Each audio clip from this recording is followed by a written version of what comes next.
Okay, this is 7.3.4. We just talked about externally tangent circles.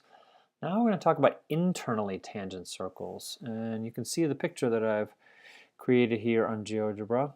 It's pretty cool. Pretty cool dynamic picture. And what you notice is that circle C and circle A contain point B. So B is a member of both of the circles right here. And all the rights and responsibilities of being on that circle. We also have radii. So CB is a radii right here, as is AB. Couple things to remember. As always, we're going to be looking for our right triangles that might be formed.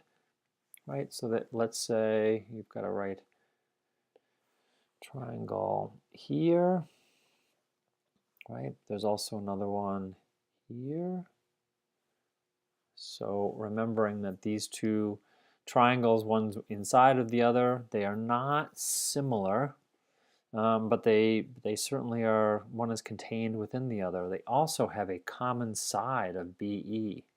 So that's something to keep in mind. And again, I think it's really helpful occasionally when you see triangles in these circle problems. This is a word to the wise.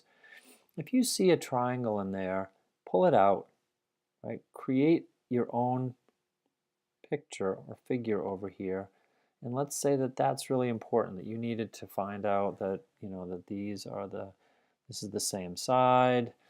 But forget about the fact that it's in a circle and pull it out and look at it on its own, because some of the things that you learned from right triangles might pop out, but it's very easy to get distracted by the circles. The other thing that I would say, let me see if I can, I guess I can't undo that. Okay, so I might be able to delete some of these. There we go. That's helpful. One of the things that's very cool also is to keep in mind the fact that you might be told that two circles, without a picture, two circles are internally tangent. One of the circles, let's say circle A, has radius of 7. And the radius for the other circle is 4.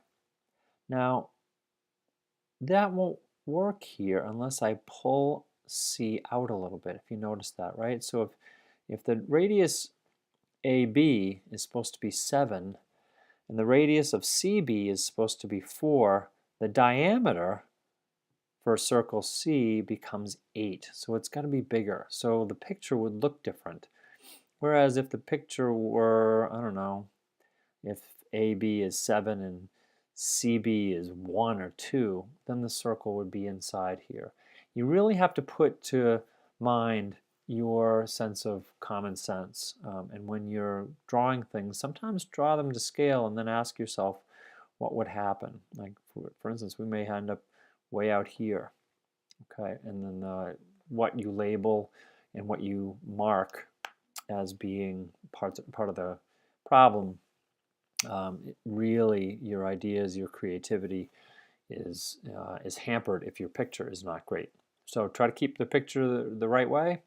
Keep thinking about right triangles, and also that the two circles contain point B.